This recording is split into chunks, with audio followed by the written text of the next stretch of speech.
Now what we study is properties of determinants. Properties of determinants. Why are we studying properties of determinants? It helps us to find the value of determinant. That is, normal process तो हमें पता ही है determinant निकालने का. Let's say this is your determinant. Let's say this is A11, A12, A13, A21, A22, A23, A31, A32, A33. तो normal method तो हमें पता है, we expand along any row or any column, but the properties help you to find the value of determinant very easily. For example, first property says if you interchange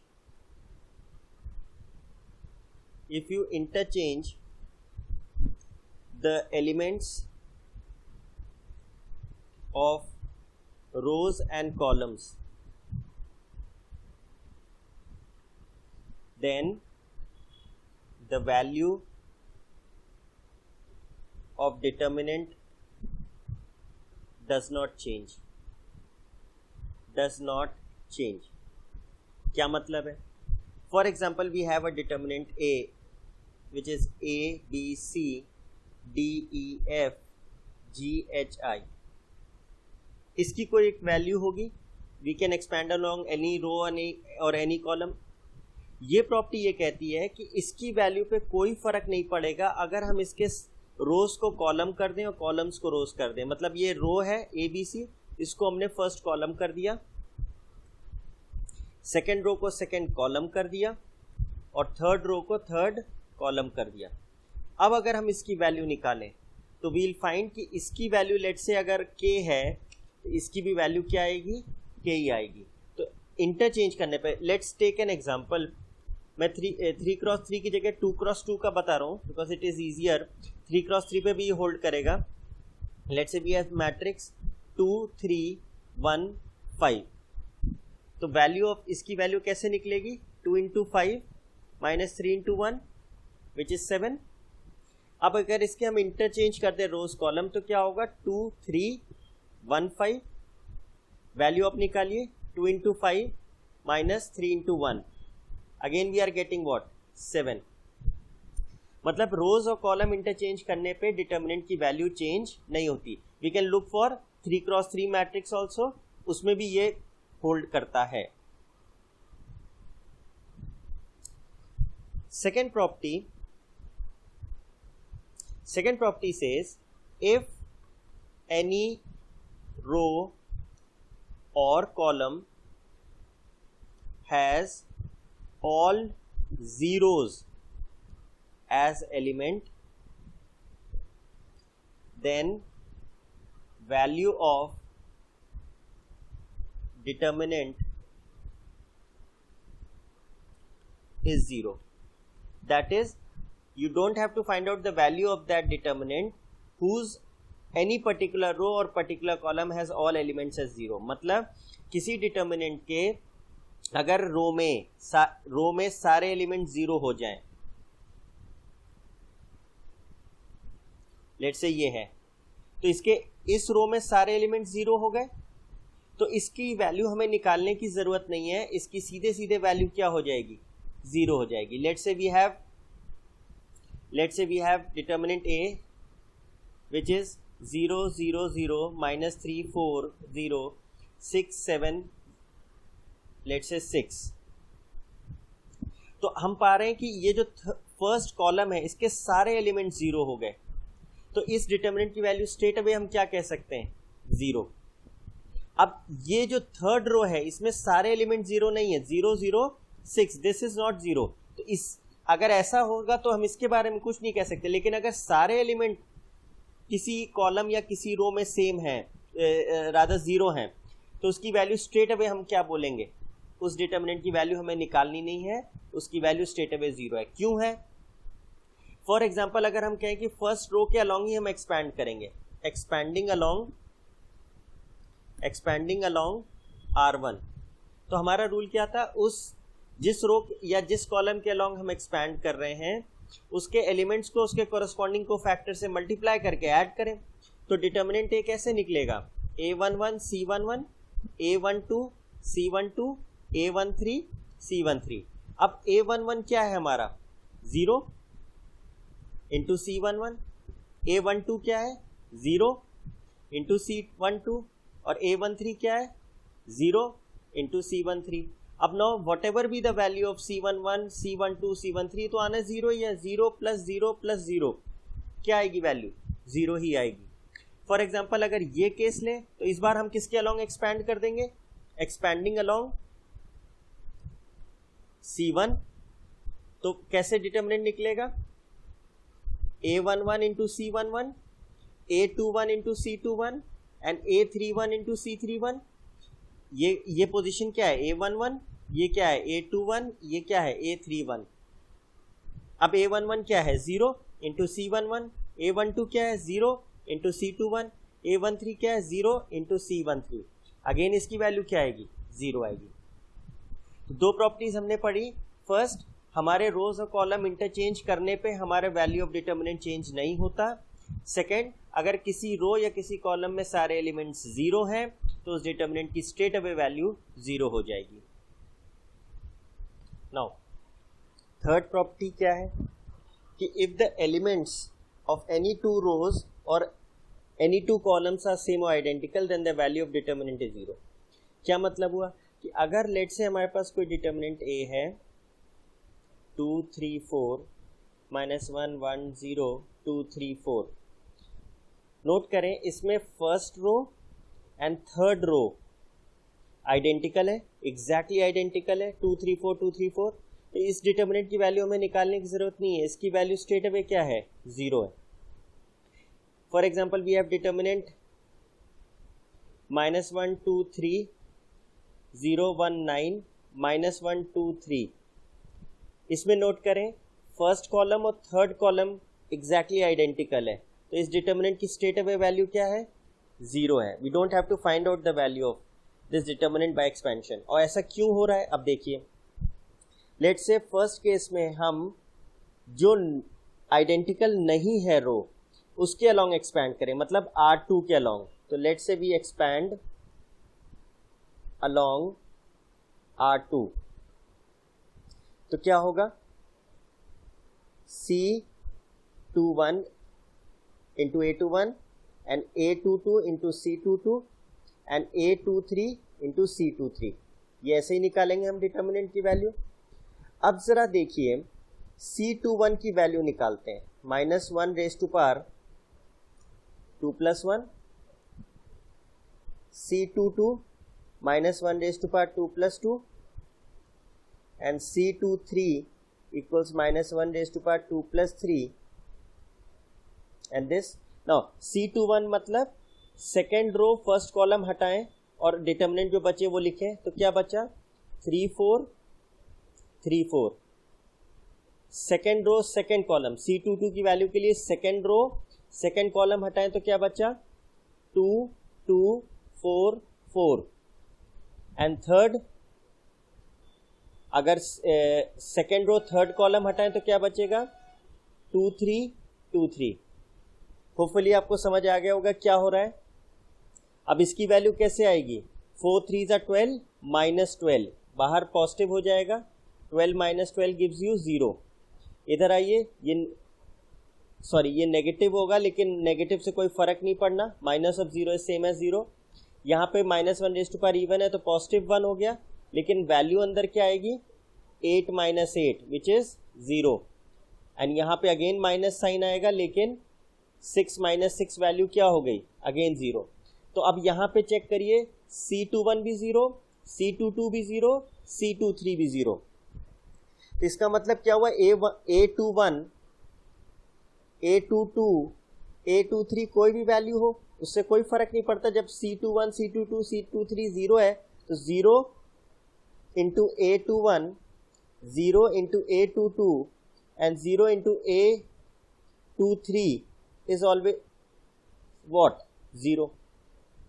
तो third property हमारी ये कह रही है कि simply अगर हमारे दो रोज या दो कॉलम्स आइडेंटिकल हैं तो उस डिटर्मिनेंट की वैल्यू हमेशा 0 होगी। नेक्स्ट प्रॉपर्टी हम लोग पढ़ेंगे फ्रॉम एनी रो और column we can take a factor out. For example, let's say A में पहले 2 क्रॉस 2 देखते हैं कि suppose we have 2 4 1 3. now इस डिटर्मिनेंट की वैल्यू क्या होगी? 2 into 3 minus 4 into 1 which is 2. ये प्रॉपर्टी ये कह रही है कि वी कैन डू व्हाट, इस डिटर्मिनेंट में से अगर किसी रो या किसी कॉलम में कोई फैक्टर कॉमन है तो उसे हम डिटर्मिनेंट के बाहर निकाल सकते हैं। जैसे इस केस में फर्स्ट रो में 2 कॉमन है तो वी कैन टेक 2 आउट, तो हम क्या लिखेंगे? Taking 2 out from R1। तो A क्या हो गया? 2 बाहर एंड वी हैव 1 2 1 3। अब इसकी वैल्यू निकालें तो क्या आएगा? 2 तो बाहर है, डिटर्मिनेंट की वैल्यू कैसे आएगी? 1 into 3 minus 2 into 1, तो क्या आया? 2 into 3 minus 2 is what? 1। Answer क्या आया? 2, जो कि पहले भी आ रहा था। तो कहने का मतलब ये है कि हमारे डिटर्मिनेंट की वैल्यू पे कोई फर्क नहीं पड़ता अगर हम किसी रो या कॉलम से कोई एक फैक्टर अगर कॉमन है उसे बाहर डिटर्मिनेंट के निकाल लें। For example we have A is 2 6 3 9। अब इस केस में नॉर्मली अगर हम इसका डिटर्मिनेंट निकालें तो क्या होगा? 2 into 9 minus 6 into 3, आंसर आया 0। नाउ अगर हम इस फर्स्ट रो में देखिए 2 कॉमन है, हम उसे बाहर निकाल लें, एंड सेकेंड रो में 3 कॉमन है, हम उसे बाहर निकाल लें, तो क्या हुआ? 1 3 1 3। क्या लिखेंगे? Taking out 2 from R1 and taking out 3 from R2। अब यहां पे तो कोइंसिडेंटली क्या हुआ? 2 रोज एग्जैक्टली आइडेंटिकल हो गई तो वैसे भी 0 आ जाएगा वैल्यू। नहीं तो अगर आप एक्सपैंड ही करना चाहते थे 2 into 3 एक्सपैंड करिए 1 into 3 minus 1 into 3, again answer क्या आ रहा है? 0, which was the earlier case. तो हम जितनी रोज या जितने कॉलम्स हैं अगर उसमें कोई फैक्टर है तो we can take that out, but it won't make any difference to the value of the determinant.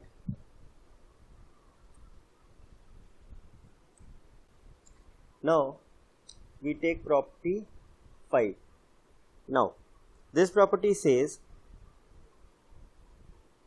if any row is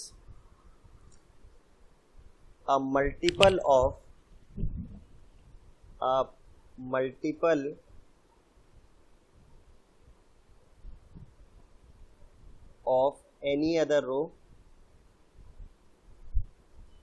any other row or any column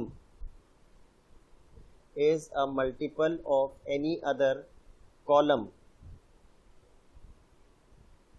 then the value of determinant is equal to 0। इस property का क्या मतलब है? For example we have determinant A as 1 2 3 2 4 6 minus 1 0 9। now in this case if we look closely, अगर हम गौर से देखें तो ये रो और ये रो आइडेंटिकल तो नहीं है लेकिन प्रोपोर्शनेट हैं। जैसे इस रो में अगर 2 मल्टीप्लाई कर दें तो एग्जैक्टली ये रो आ जाएगी, मतलब द रो थर्ड और ये रो फर्स्ट है, row third is a multiple of row first.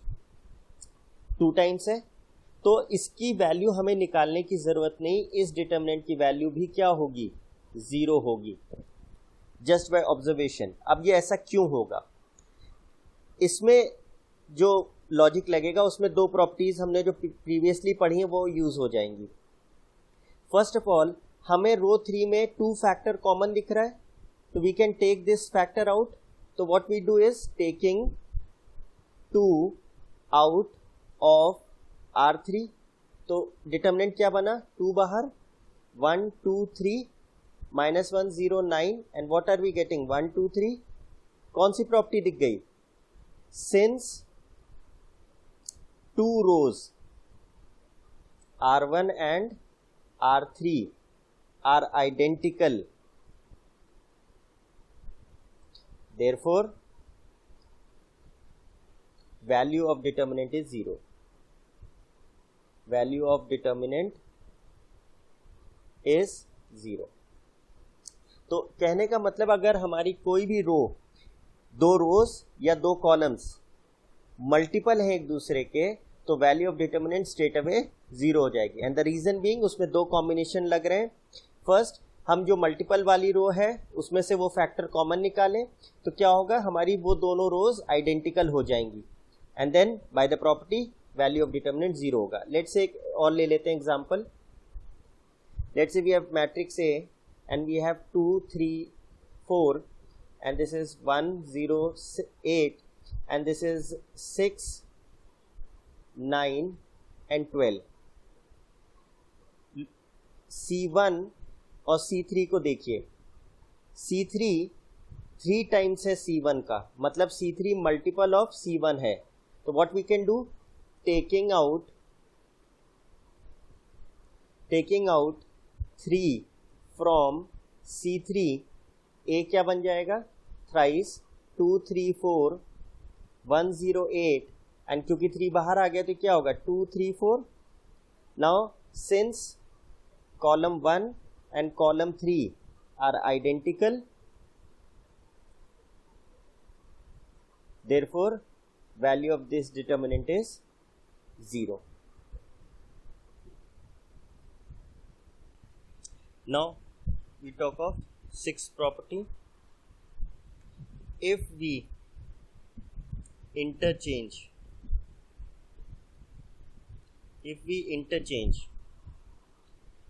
any 2 rows or any 2 columns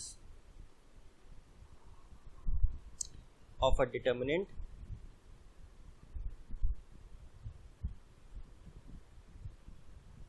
then the value of determinant changes in sign only, or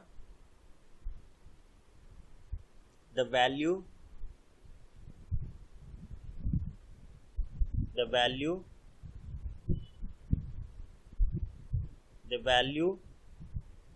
becomes -1 times the original value। इसका क्या मतलब कि let's say we have एक matrix है 1 2 3 4। Now इसकी value कैसे आएगी, 2 into 4 minus 3 into 3 which is -1। now if we interchange, now इस केस में हमको इतना दिखाई नहीं देगा जो हो रहा है, will take a 3x3 matrix, उसमें समझ में आएगा। लेट्स से हमने रो 1 और रो 2 को इंटरचेंज कर दिया, this is the symbol of interchange. R1 R2 को इंटरचेंज कर दिया, तो डिटर्मिनेंट क्या बना, 3 4 2 3। इंटरचेंज मतलब R1 की जगह R2 के एलिमेंट्स लिख दिए, R2 की जगह R1 के एलिमेंट्स लिख दिए। अब इसकी वैल्यू निकालें तो क्या होगी, 3 into 3 -4 into 2, अब क्या आ रहा है, +1। तो हम लोग का रूल क्या था कि if we interchange any two rows और any two columns of a determinant, the value of determinant changes in sign only, the value of determinant changes in sign only और it becomes -1 times the original value. हमारी original value क्या थी? -1। अब अगर उसको -1 से multiply करेंगे तो क्या हो जाएगी? +1। वही हमारी नई वैल्यू है। Another way of saying it is, हम इसका साइन चेंज कर दें, इसका साइन वैल्यू वही रहेगी, न्यूमेरिकल वैल्यू वही रहेगी, सिर्फ इसका साइन चेंज होगा। तो -1 से साइन चेंज हुआ तो क्या बन जाएगा? +1। This happens when you interchange any two rows या any two columns. For example अगर हम इसमें कॉलम्स इंटरचेंज कर दें, C1 और C2 को इंटरचेंज कर दिया, तो डिटर्मिनेंट क्या हुआ? कॉलम 1 की जगह कॉलम 2, कॉलम 2 की जगह कॉलम 1। अब इसकी वैल्यू क्या आएगी? 3 इंटू 3 -2 इंटू 4। देखिए अगेन 1 आ रहा है, which is -1 times the original value. Now this is more visible if we take a 3x3 determinant. For example, let's say we have a determinant A which is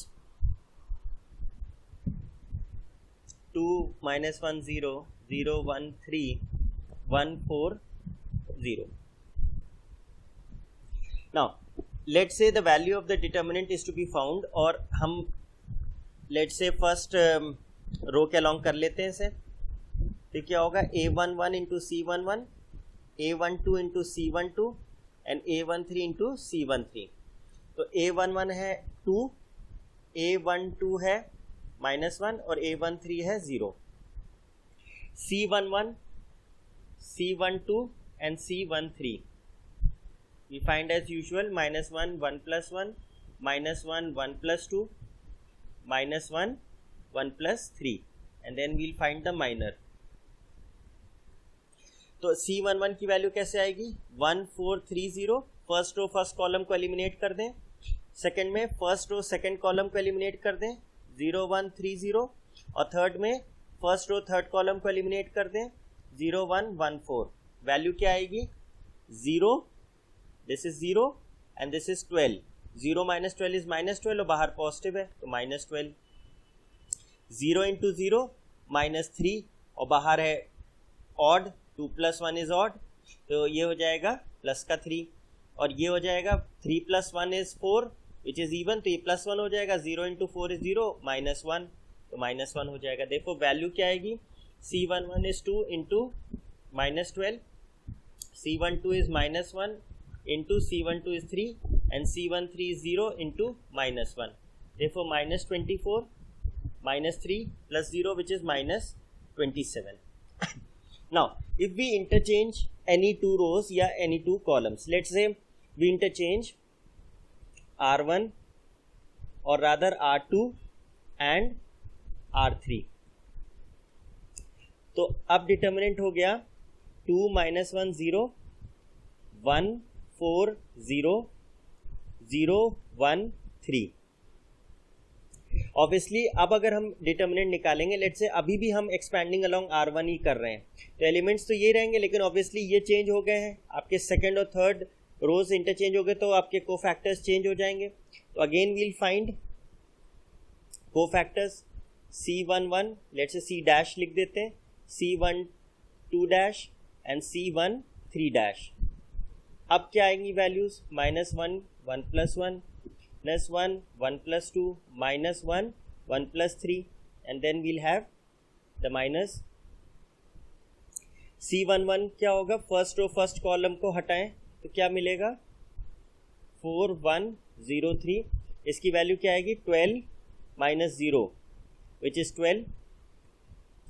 second वाले में first row second column हटाएंगे तो 1 0 0 3, 3 into 1 -0, and बाहर negative है, this is odd, ये -1 होगा तो क्या आ जाएगा? -3, and last first row third column हटाएंगे तो क्या आएगा? 1 0 4 1, तो वैल्यू क्या आएगी? This is even, this was also even, तो ये तो पॉजिटिव ही हो जाएगा। 1 इंटू 1 -0 विच इज 1। अब वैल्यू अगर हम डिटर्मिनेंट की निकालें तो क्या होगा, A11 C11 A12 C12 A13 C13. A11 is still 2, C11 is 12, A12 is -1, C12 is -3, A13 is 0 and C13 is 1. This is 24 plus 3. The answer is 27. Check करिए, initially answer क्या था, -27.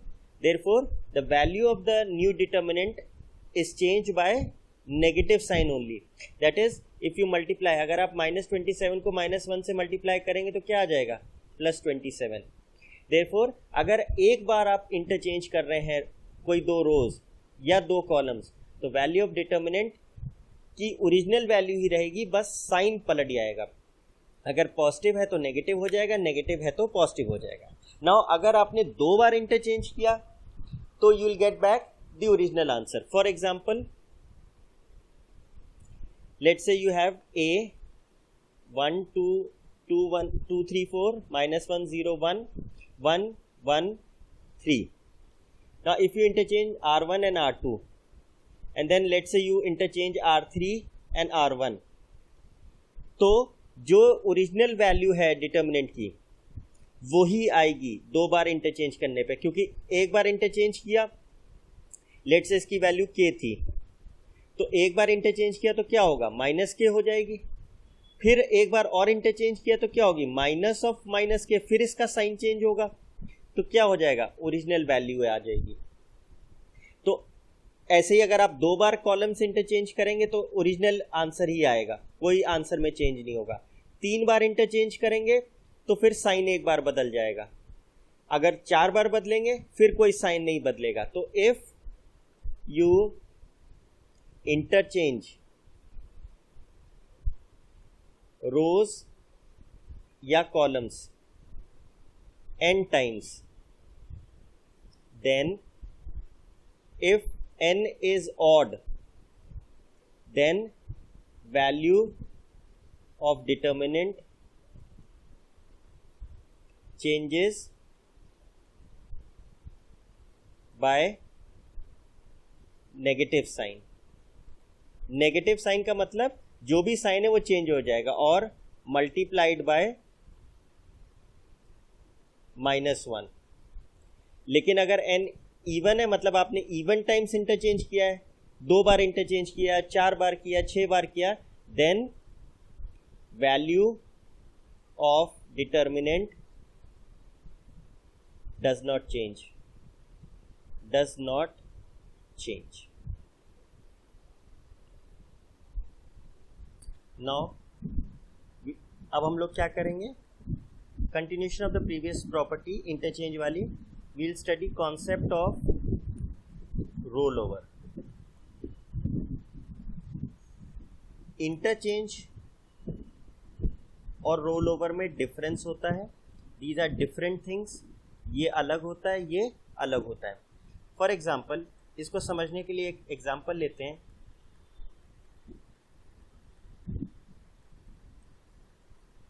Let's say we have these values. 4x4 का एक determinant लिया है to understand better. Suppose हमने पिछली बार कहा था कि अगर हम दो रोज इंटरचेंज करें या दो कॉलम्स इंटरचेंज करें तो value of determinant changes in sign only. अगर -2 है तो +2 हो जाएगा, -4 है तो +4 हो जाएगा, +4 है तो -4 हो जाएगा. तो कहने का मतलब ये है कि what is the difference between interchange and roll over. तो अगर मैं कहता हूं R1 इंटरचेंज R3, तो डिटर्मिनेंट ए क्या होगा, हमने ये R1 है, ये R2 है, ये R3 है, ये R4 है. इंटरचेंज का मतलब होता है कि जिन दो रोज या कॉलम्स को हम इंटरचेंज कर रहे हैं सिर्फ उनकी पोजीशन चेंज होगी. दैट इज, हम रो 1 और रो 3 को बस देखेंगे, रो 2 और रो 4 अपनी जगह से नहीं हिलेंगी. तो रो 2 अपनी जगह है, रो 4 अपनी जगह है. The only position that would change is row 1 and row 3. Row 1 की जगह रो 3 के एलिमेंट्स आ जाएंगे, रो 3 की जगह रो 1 के आ जाएंगे. तो यहाँ हो गया 1 2 3 4. यहाँ आ जाएगा -1 0 6 7।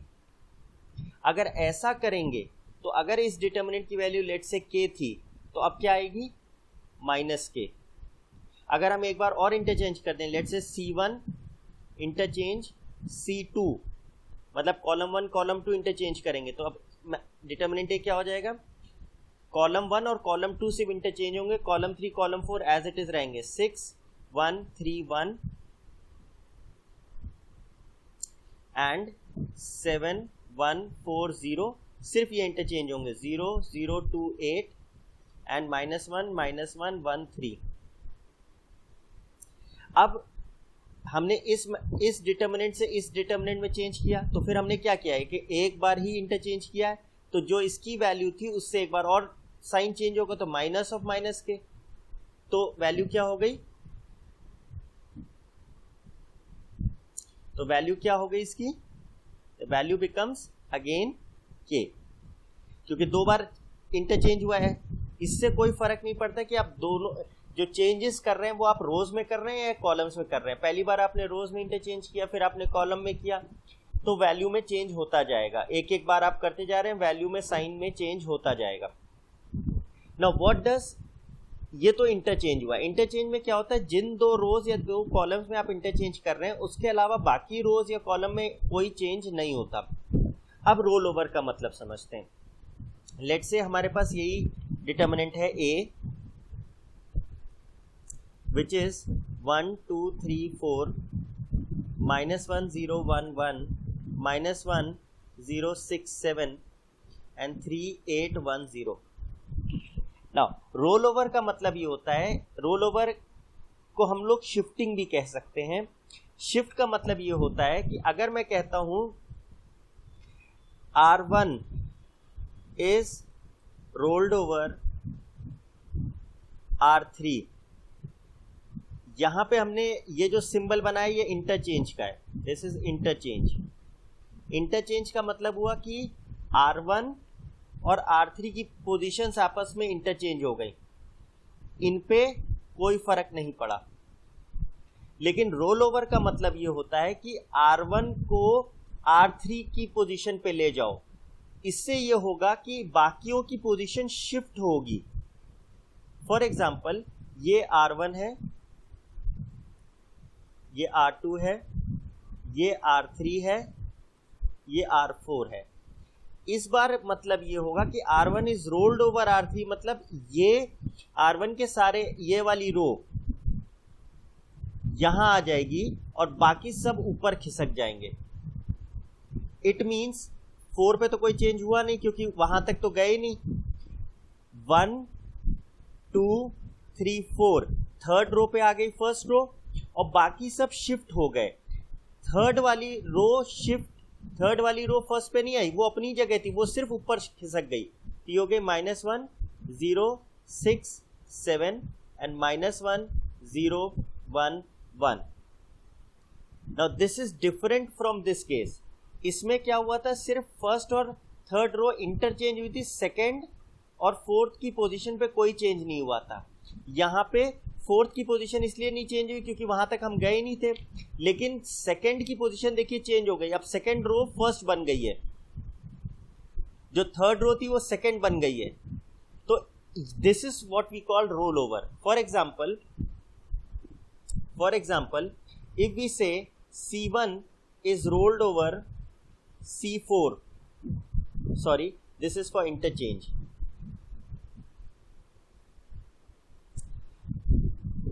Is rolled over C4, मतलब C1 को स्किप करके C4 पे ले आओ। C1 जो रो है, कॉलम है, उसको C4 के बाद स्किप करो। In this case C4 C1 पे नहीं आएगा, वो वहीं रहेगा, बस सारी चीजें इस तरफ खिसक जाएंगी।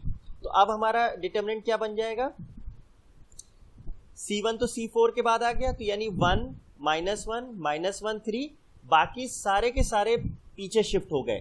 तो अब हमारी सेकेंड जो कॉलम थी वो फर्स्ट हो गई, जो थर्ड कॉलम थी वो सेकेंड हो गई, जो फोर्थ कॉलम थी वो थर्ड हो गई। ये डिफरेंस होता है रोल ओवर या इंटरचेंज में। इंटरचेंज में सिर्फ वही चेंज होती हैं रोज या कॉलम जो इंटरचेंज की गई हैं। रोल ओवर में लिटरली सब कोई शिफ्ट हो जाता है। तो कहने का मतलब प्रॉपर्टी ये है कि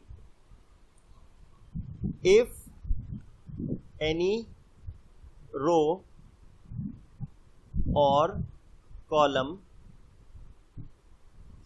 is rolled over n rows or n columns,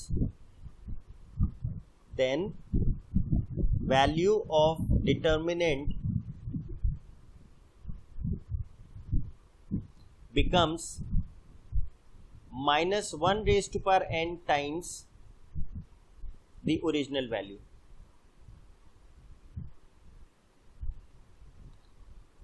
Now this is your property. तो जैसे पिछला केस था, इस केस में हमने R1 को R3 पे रोल ओवर किया था, मतलब कितनी रोज को क्यों बाद स्किप किया था, 2 रोज के बाद।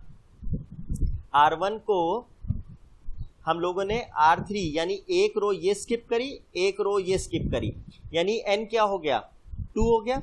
तो लेट से अगर हमारे ओरिजिनल डिटर्मिनेंट की वैल्यू k थी, तो अब हमारे नए डिटर्मिनेंट की वैल्यू क्या होगी, -1 raise to power 2 times the original value. तो क्या होगा, वही वैल्यू आ जाएगी। लेट से ये वाला केस था, C1 को हमने C4 के ओवर रोल किया था, तो कितने कॉलम्स स्किप करे हमने, 1 2 3, क्योंकि ये कॉलम यहाँ पे आया है। तो कितने कॉलम्स को हमने स्किप किया, 1 कॉलम, 2 कॉलम, 3 कॉलम। तो अगर ओरिजिनल डिटर्मिनेंट की वैल्यू k थी, लेट से ओरिजिनल डिटर्मिनेंट की वैल्यू k थी, तो अब क्या वैल्यू होगी, कितने कॉलम्स को हमने स्किप किया था, 3, तो -1 raise to power 3 into k which would be -k। जितने कॉलम्स हम स्किप करेंगे या जितने रोज हम स्किप करेंगे वो n होता है। तो जो नया डिटर्मिनेंट बनेगा उसकी वैल्यू क्या होगी, -1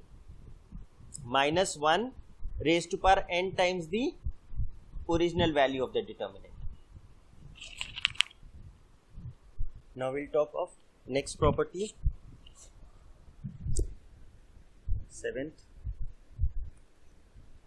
Now a determinant can be broken or added into two determinants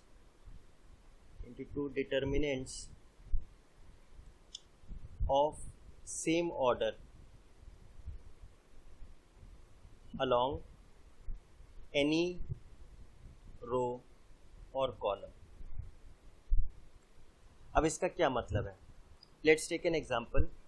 let's say हमारे पास एक डिटर्मिनेंट a है which is a plus B c plus D e plus f, then we have alpha beta gamma, let's say theta नीटा and delta. Now इस determinant में first column में हम देख रहे हैं कि 2 एलिमेंट्स का सम है। तो अकॉर्डिंग टू दिस प्रॉपर्टी हम इस डिटर्मिनेंट को कैसे लिख सकते हैं, कई तरीके से लिख सकते हैं। लेट्स से हमने क्या किया, ए सी ई जो सम या सम है वो इस कॉलम में है, बाकी इन 2 कॉलम्स में कुछ नहीं है। इन 2 कॉलम्स को हम एज इट इज रिटेन कर लेंगे, अल्फा बीटा गामा थीटा नीटा डेल्टा, और जो हमारा ओरिजिनल डिटर्मिनेंट उसको हम 2 मैट्रिसेस में तोड़ लेंगे, b d f alpha beta gamma theta नीटा delta. This is one of the way of breaking this. Now अगर आपको इस तरीके से दिया है डिटर्मिनेंट, क्योंकि यहाँ 2 words they can be either broken और added. If we are given determinants of this form, तो हमारे ये 2 कॉलम्स एग्जैक्टली सेम है, तो हमें इस कॉलम फर्स्ट कॉलम के अलॉन्ग इनको ऐड करके स्ट्रेट अवे ये लिख सकते हैं। और अगर हमें ब्रेक करना है तो हम इस कॉलम के अलॉन्ग इसको ब्रेक कर देंगे, बाकी 2 कॉलम्स हमारे एज इट इज रहेंगे। Now another way of breaking this is ये कोई ज़रूरी नहीं, ये हम लोग पे डिपेंड है कि हम इसको कैसे तोड़ रहे हैं। तो let's say we have a here, d here and let's say e here, alpha beta gamma theta नीटा delta, then alpha beta gamma theta, we have theta, we have theta neta delta, and what is left? A has been used here, तो यहाँ B बचा, यहाँ D हमने इस बार लिखा है तो यहाँ C बचा, यहाँ E लिखा है तो यहाँ F लिखा, एंड जितने तरीके से हम तोड़ना चाहें। Another way could be A plus B, let's say C E, यहाँ पे अल्फा बीटा गामा थीटा नीटा डेल्टा, और हम इसको ऐसे लिख दें यहाँ 0 D f alpha beta gamma theta नीटा delta and so on. Continuing further, हम लोगों ने ये देखा कि हम किसी भी डिटर्मिनेंट में किसी रो या कॉलम के लॉन्ग उसको ब्रेक या ऐड कर सकते हैं। Now continuing ahead, let's say we have a plus b, c plus d, e plus f and g plus h. This is determinant A. Now if we want to break this determinant, तो सबसे पहली गलती जो हम लोग को नहीं करनी है, this determinant is not equal to let's say a c f h plus d D, E and G। ये नहीं हो सकता कि हम एक एक एलिमेंट यूज करके दो डिटर्मिनेंट्स बना दें। This is wrong approach. हम लोग क्या करेंगे, एक एक कॉलम या एक एक रो के अलोंग इसको ब्रेक करेंगे। For example A plus B, C plus D, E plus F, G plus H. Let say हम फर्स्ट कॉलम को पहले ब्रेक करते हैं, keeping the second column same. तो इसको सोचिए एक एलिमेंट है, ये सोचिए एक एलिमेंट है। Let's say this is assumed to be one element, this is one element, ये तो एज इट इज रिटेन होगा। E plus F, G plus H, यहाँ क्या होगा A and C, and the second determinant would be B D, E plus F, G plus H. Now अब ये वाला column हमारा जो है ब्रेक होगा, तो A C E G plus A C F H plus, अब इसमें वो करेंगे B D E G and B D F H। ये हमारा करेक्ट ब्रेक होगा। इसमें डिसीजन ये लेना है कि किस में हमको इसको और इसको लेना है, या इसको लेना है, या इसको और इसको लेना है। दैट डिपेंड्स ऑन हमारा क्वेश्चन कैसा है। But the right approach of breaking अब डिटर्मिनेंट इज, हम सारों को एक साथ नहीं ब्रेक करते। पहले एक कॉलम या एक रो को ब्रेक करेंगे, बाकी सबको कांस्टेंट रखेंगे, फिर दूसरी रो को ब्रेक करेंगे या दूसरे कॉलम को ब्रेक करेंगे। Now we talk of our last property and it is the most important property. It is used the most. ये सबसे ज़्यादा हम इस्तेमाल करेंगे। What does this property say? If we add or subtract in any row or column any multiple of other row or column, then the value of determinant does not change. अब इसका क्या मतलब है? फॉर एग्जाम्पल हमारे पास एक determinant है 1 2 5 0 7 3 -1 2 5। ये प्रॉपर्टी ये कहती है कि अगर हम किसी भी रो में किसी दूसरी रो के मल्टीपल्स को ऐड या सब्ट्रैक्ट करें तो डिटर्मिनेंट की वैल्यू चेंज नहीं होगी। और अगर किसी कॉलम में हम किसी दूसरे कॉलम के मल्टीपल्स को ऐड या सब्ट्रैक्ट करें तो वैल्यू ऑफ डिटर्मिनेंट चेंज नहीं होगी। फॉर एग्जांपल हम लोग कैसे लिखते हैं, लेट से हमने कहा कि रो 1 में एरो मतलब ये जो चीज होती है ये बताती है किस रो में हम ऑपरेशन करना चाहते हैं, रो 1 में। और क्या करना चाहते हैं, रो 1 में प्लस ट्वाइस ऑफ रो 2 करना चाहते हैं, मतलब इस रो में हम सेकेंड रो के मल्टीपल्स ऐड कर रहे हैं। For example if we write C2 is C2 minus 3C1, इसका मतलब ये हुआ कि सेकेंड कॉलम में हम फर्स्ट कॉलम के मल्टीपल को सब्ट्रैक्ट कर रहे हैं। ऐसा करने से हमारे डिटर्मिनेंट की वैल्यू पे कोई चेंज नहीं होगा। लेट से अगर इसकी वैल्यू k थी तो ये ऑपरेशन या ये ऑपरेशन करने के बाद भी डिटर्मिनेंट की वैल्यू k ही रहेगी। फॉर एग्जाम्पल जैसे अगर हमने ये ऑपरेशन किया, a क्या हो जाएगा, R1 में ट्वाइस R2 ऐड करें, ट्वाइस R2 मतलब R1 फर्स्ट, बाकी जिसमें हमें कुछ करना नहीं है वो तो हम as it is copy down कर देंगे, जैसे 7 2 3 एंड 5। फर्स्ट रो में हमने क्या किया, ट्वाइस ऑफ R2 मतलब 2 टाइम्स ऑफ R2, तो R2 में 0 7 3 है, इसका ट्वाइस करके इसके एलिमेंट्स में जोड़ देंगे, तो 1 में ट्वाइस ऑफ 0।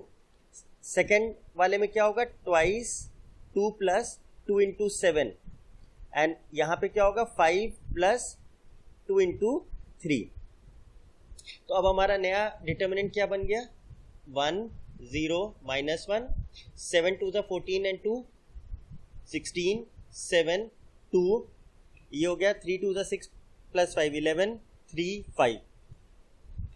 ये करने से ये जो डिटर्मिनेंट निकल के आया है इसकी वैल्यू और इसकी वैल्यू एग्जैक्टली सेम है, और रादर जो हमारा ओरिजिनल डिटर्मिनेंट था उसकी वैल्यू एग्जैक्टली सेम है।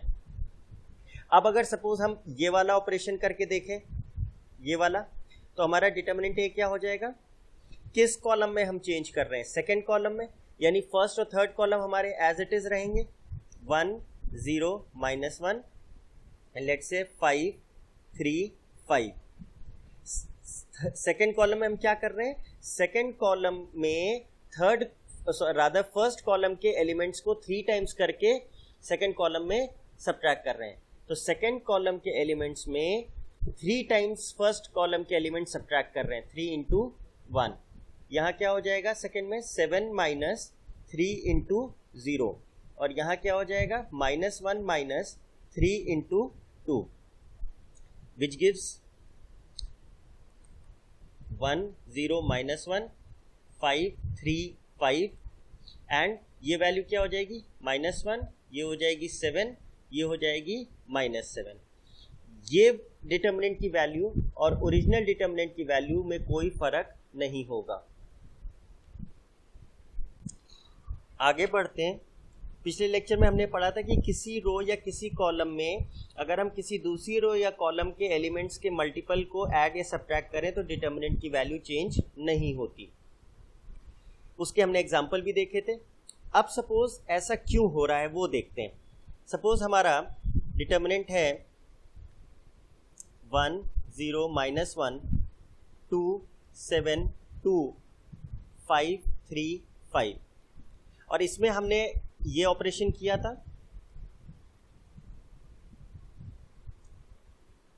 R1 रो में R1 प्लस 2R2 किया था, उससे हमारा क्या निकल के आया था, क्योंकि R1 रो में किया था तो R2 और R3 में तो कोई चेंज हुआ नहीं, वो हम एज इट इज लिख लेंगे। फर्स्ट रो में क्या किया, ट्वाइस ऑफ R2, तो 1 प्लस 2 इंटू 0, यहाँ पे हो जाएगा 2 प्लस 2 इंटू 7, और यहाँ हो जाएगा 5 प्लस 2 इंटू 3।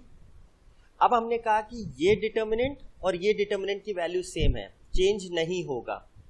ऐसा क्यों, लेट्स सी। सपोज हमारे पास ये डिटर्मिनेंट दिया है, हम कह रहे हैं इसकी वैल्यू और इसकी वैल्यू एग्जैक्टली सेम है, ऐसा क्यों।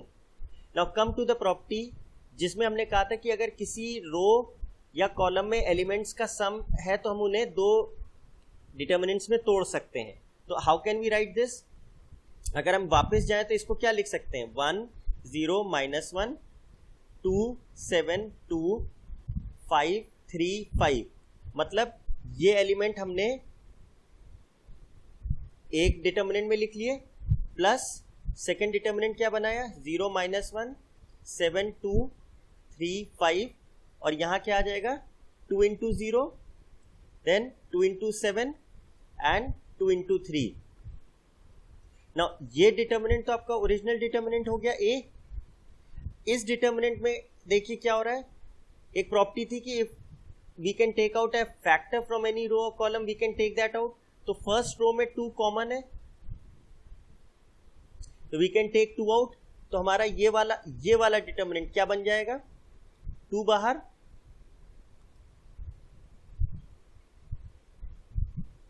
2 बाहर हो जाएगा, and what is left inside? 0 7 3 0 7 3 -1 2 5। अब ये डिटर्मिनेंट तो 0 हो गया बिकॉज दो रोज इसकी क्या हो गई? आइडेंटिकल हो गई।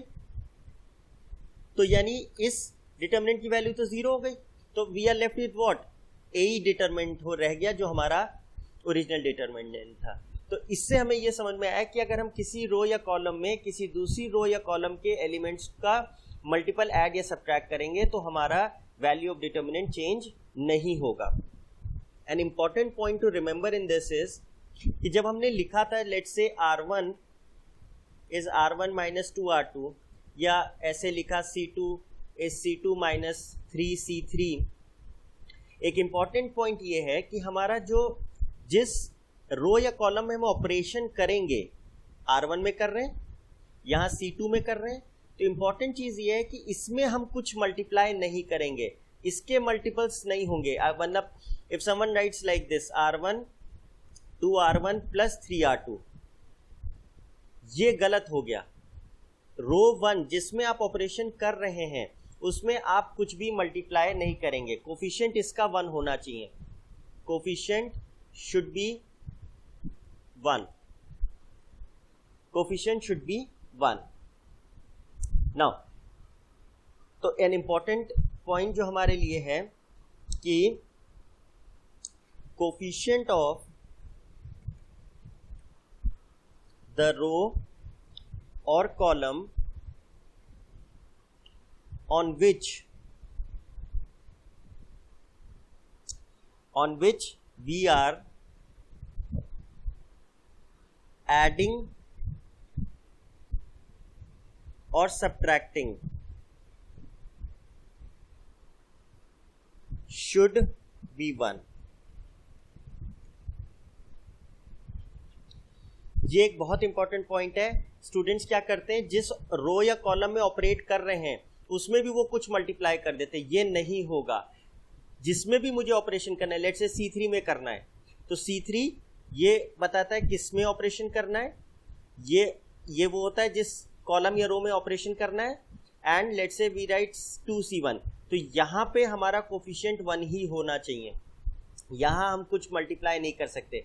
सेकेंड वाले कॉलम या रो में हमें जो मल्टीप्लाई करना है हम कर सकते हैं। Let's say we right C3 = C1 + C2, यहाँ पे कोफिशिएंट क्या है? 1, इससे हमें फर्क नहीं। लेट्स से यहाँ 1 होगा, फर्स्ट कॉलम में हमने ऑपरेशन किया और हमने सेकेंड कॉलम के एलिमेंट्स इसमें ऐड कर दिए, यहाँ पे 1 हो सकता है, लेकिन यहाँ तो 100% 1 ही होना है, यहाँ हम कुछ भी मल्टीप्लाई नहीं करेंगे। अब हम लोग सारी प्रॉपर्टीज जब पढ़ चुके हैं, कुछ एक पॉइंट्स जो इम्पोर्टेंट हैं रिगार्डिंग डिटर्मिनेंट्स वो हम लोग देख लेते हैं। सबसे पहली चीज़ है के ए, मतलब लेट्स से हमारे पास कोई मैट्रिक्स ए है एंड उसको हमने के टाइम्स करा, तो के टाइम्स करने से क्या होता है? Every element will be multiplied by के। अब अगर हम इसका डिटर्मिनेंट लें तो क्या बन जाएगा? लेट्स से के ए, के बी, के सी, के डी, के ई, के एफ, के जी, के एच, के आई। लेट्स से अब जब हम इसका डिटर्मिनेंट लेंगे तो क्या होगा? वी कैन टेक के out from the first row, we can take k out from the second row, we can take k out from the third row. तो हमारा क्या वैल्यू आएगा, k क्यूब, और ये क्या बनेगा, a b c d e f g h i, and this is simply what, ये तो a डिटर्मिनेंट ऑफ a है. अगर हमारा एक a मैट्रिक्स था a b c d e f g h i, उस मैट्रिक्स को हमने k से मल्टीप्लाई किया था और फिर हमने उसका डिटर्मिनेंट लिया था. तो उसको सॉल्व कर रहे हैं तो क्या आ रहा है, के क्यूब तो बाहर आ रहा है और डिटर्मिनेंट ए आ रहा है. तो के ए जब हम करते हैं, यानी किसी डिटर्मिनेंट को, अगर हम डिटर्मिनेंट के टर्म्स में बात करें तो किसी डिटर्मिनेंट को अगर कांस्टेंट से मल्टीप्लाई करके उसका डिटर्मिनेंट लेते हैं तो क्या हो रहा है, के तो हमारा बाहर आ रहा है और ये पावर क्या है, पावर क्या है इसकी, ऑर्डर वाली नंबर है. इस डिटर्मिनेंट या मैट्रिक्स का ऑर्डर क्या है, 3. तो के क्यूब बाहर आ गया और डिटर्मिनेंट किसका रह गया, सिर्फ मैट्रिक्स ए का रह गया. तो इन जनरल के ए, कभी भी किसी मैट्रिक्स को के टाइम्स मल्टीप्लाई करके उसके डिटर्मिनेंट लें तो क्या वैल्यू आएगी, K raise to power n into determinant A, where n is the order of A. ये एक इंपॉर्टेंट प्रॉपर्टी, बहुत ज़्यादा यूज होती है.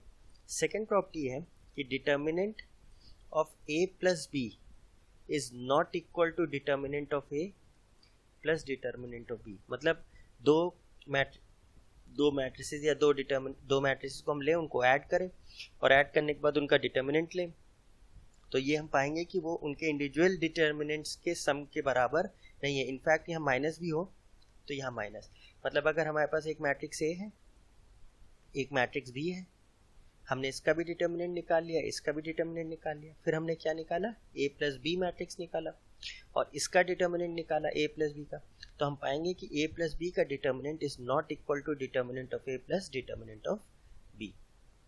As a matter of fact अगर ए माइनस बी भी करेंगे तो determinant A minus determinant B नहीं होगा. Third property, determinant of A into B is determinant of A into determinant of B. मतलब दो मैट्रिसेस हमारे पास हों और अगर हम उनका प्रोडक्ट करें तो उनके प्रोडक्ट का जो डिटर्मिनेंट होगा वो उनके इंडिविजुअल डिटर्मिनेंट्स के प्रोडक्ट के बराबर होगा. इन जनरल क्या होगा, अगर हमारे पास बहुत सारे डिटर्मिनेंट्स का प्रोडक्ट है, रादर मैट्रिसेस का, तो उनका क्या होगा, उनके डिटर्मिनेंट्स का इंडिविजुअल प्रोडक्ट हो जाएगा. Determinant of a1, determinant of a2, so on, determinant of an. ये 3 पॉइंट्स ध्यान रखना है हम लोगों को. इनफैक्ट ये वाला जो फर्स्ट पॉइंट है तो बहुत ही इंपॉर्टेंट है एंड इज यूज वाइडली.